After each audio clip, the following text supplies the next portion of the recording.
Welcome to Manju kitchen. Manju kitchen நேயர்களுக்கு தீபாவளி வாழ்த்துக்கள். எல்லாருக்கும் தீபாவளி வாழ்த்துக்கள். இப்போ நம்ம ஒரு தட்டை செய்ய போறோம். அது எப்படி செய்யறதுன்றதை இப்போ நம்ம பார்க்க போறோம். பாருங்க எவ்வளவு சாப்பிட்டா நல்லா மொறுமொறுன்னு எப்படி இருக்கு பாருங்க. இந்த தட்டை சின்னதாவும் செஞ்சுக்கலாம், பெருசா வேணா பெருசாவும் செஞ்சுக்கலாம்.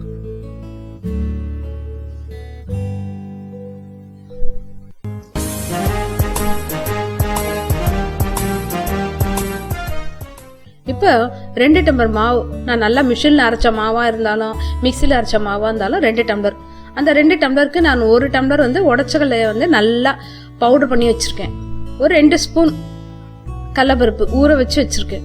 தேவையான அளவு உப்பு, 1 ஸ்பூன் எள்ளு, கருப்பு எள்ளு போட்டா உங்களுக்கு கலர் நல்லா தெரியும். பெருங்காயம், நெய் இருந்தா நெய் போடுங்க, இல்ல வெண்ணெய் இருந்தாலும் வெண்ணெய் போடுங்க. இது பாருங்க நல்லா ஸ்பைசியா இருக்கணும், அதனால நான் ஒரு 7 மிளகாய் போடுறேன். அதுக்கப்புறம் சோம்பு கொஞ்சம், 1 ஸ்பூன் சோம்பு, 1 ஸ்பூன் சீரகம்.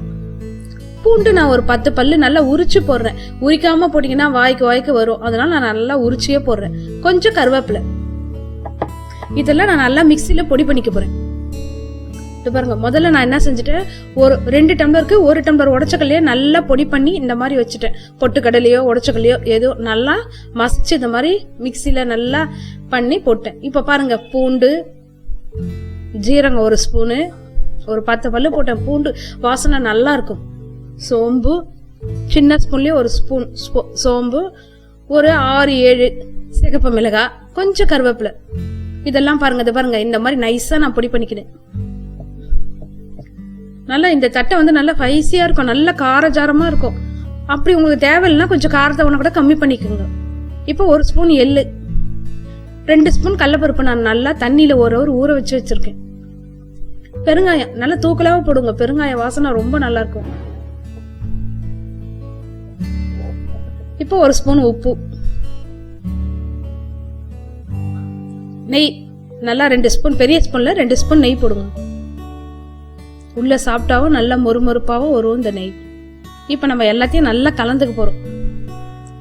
நான் 2 டம்ளர் அரிசி மாவு மிஷின்ல அரைச்சிட்ட உடனே நான் என்ன செஞ்சேன், நல்லா கொஞ்சம் வறுத்துட்டேன். அப்படி வறுத்து செய்யறதுனால என்ன ஆகும்னா, ஓட்டு விட நல்லா நமுக்காம அழகா வரும். கொஞ்சம் மஞ்சப்பொடி.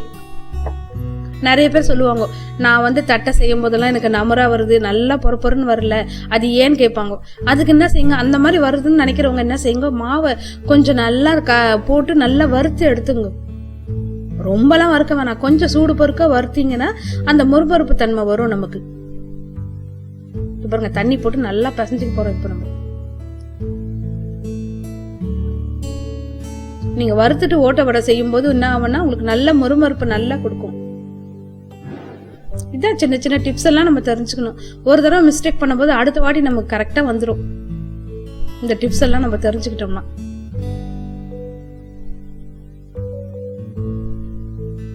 மாவு பாருங்க இப்ப நல்லா பிசைஞ்சுக்குங்க. எல்லா பக்கமும் இந்த கடலைப்பருப்பு எல்லாம் போகணும், எள்ளு கடலைப்பருப்பு எல்லா பக்கமும் கலந்தா மாதிரி வரணும். நல்லா டைட்டாவே பிசைஞ்சுக்குங்க. இந்த பாருங்க இந்த மாதிரி பிசைஞ்சுக்குங்க. பாருங்க எப்படி இருக்கு பாருங்க மாவு. ரொம்ப கெட்டியா பிசைஞ்சிட்டீங்கன்னா உங்களுக்கு தட்டா வராது. அதனால கொஞ்சம் நல்லா ஒரு நம்ம சப்பாத்தி மாவு மாதிரி பிசைஞ்சுக்கணும். இது பாருங்க கொஞ்ச நேரம், ஒரு 5 நிமிஷம் அப்படியே இருக்கட்டும். அதுக்கப்புறம் இது பாருங்க இந்த மாதிரி உருட்டி வச்சிட்டீங்கன்னா உங்களுக்கு செய்யறதுக்கு ரொம்ப ஈஸியா இருக்கும். சின்ன சின்ன உருண்டையா உருட்டி வச்சுங்க. இந்த பாருங்க இப்ப எண்ணெய் காயத்துக்குள்ள நம்ம ஒரு 6-7 இந்த மாதிரி ஒரு சின்ன கிண்ணம் போட்டா இப்படி ஒரே உங்களுக்கு லெவலா வரும். இது நம்ம கையில தட்டுறது ஒரு பக்கம் மேடு ஒரு பக்கம் பல்லன்னு வரும். இது பாருங்க இந்த மாதிரி ஒரு ஏதாவது ஒரு அடி பிளாட்டா இருந்தா ஒண்ணு எடுத்துட்டு நீங்க இந்த மாதிரி செஞ்சீங்கன்னா அது பாருங்க எவ்வளவு அழகா வருது பாருங்க. இப்ப நான் ஸ்போக்ல இந்த மாதிரி குத்த போறேன். இப்படி குத்துறதுனால என்னன்னா உங்களுக்கு நல்லா மொறுமொறுப்பு வரும், எங்கேயுமே நம்பரே வராது. கடைங்களை பாருங்க பப்படம் எல்லாம் விற்கும், இந்த மாதிரிதான் குத்தி வச்சிருப்பாங்க. இந்த மாதிரி நீங்க பெரிய துணியில கூட இந்த மாதிரி தட்டிட்டு இந்த மாதிரி வச்சுட்டு சுடும்போது கூட ஒவ்வொன்னா எடுத்து செய்யலாம். இல்லையா, கடாயை வச்சுட்டு எண்ணெய் காஞ்ச உடனே நம்ம இந்த மாதிரியும் தட்டிக்கலாம். தேவையானதை தட்டிட்டு ஒரு தடவை போட வேண்டியதுக்கு நம்ம தட்டிட்டு கடகடன்னு செஞ்சுட்டு அடுத்த தடவைக்கு எண்ணெய் மறுபடியும் போடும்போது இந்த இது நல்லா செவக்கிற வரையும் நம்ம மறுபடியும் தட்டிக்கலாம். இந்த பாருங்க தட்டை போடும்போது எவ்வளவு அழகா வருது பாருங்க. தோசை கரண்டில எடுத்து இந்த மாதிரி நீங்க போட்டுக்கணும் நம்ம தட்டி வச்சது. இப்ப இது நீங்க என்னதான் நினைச்சா கூட நம்பரே வராது. ஏன்னா நம்ம மாவை நல்லா வறுத்துட்டோம். அதுக்கு அடுத்தது வந்து தட்டிட்ட உடனே நம்ம ஸ்போக்ல கொஞ்சம் கொஞ்சமா அப்படி ஓட்ட போட்டுட்டோம். அதனால உங்களுக்கு இது கண்டிப்பா நம்பர் வரவே வராது. நம்மளும் நல்ல தட்டையா இந்த மாதிரி செய்யலாம். நல்லா கொஞ்சம் ஸ்லோ ஃப்ளேம்ல வச்சு செருக்க வைங்க. நம்ம பாருங்க நிறைய நம்ம மிளகாலாம் போட்டதுனால எப்படி செவன்னு இருக்கு பாருங்க. கலர் நல்லா ரெட்டிஷா இருக்கு. நல்ல காரச்சாரமா இருக்கும். இந்த தட்டை காரமா சாப்பிட்றவங்க விரும்பி சாப்பிடுவாங்க. இந்த பாருங்க தட்டை ரெடி ஆயிடுச்சு.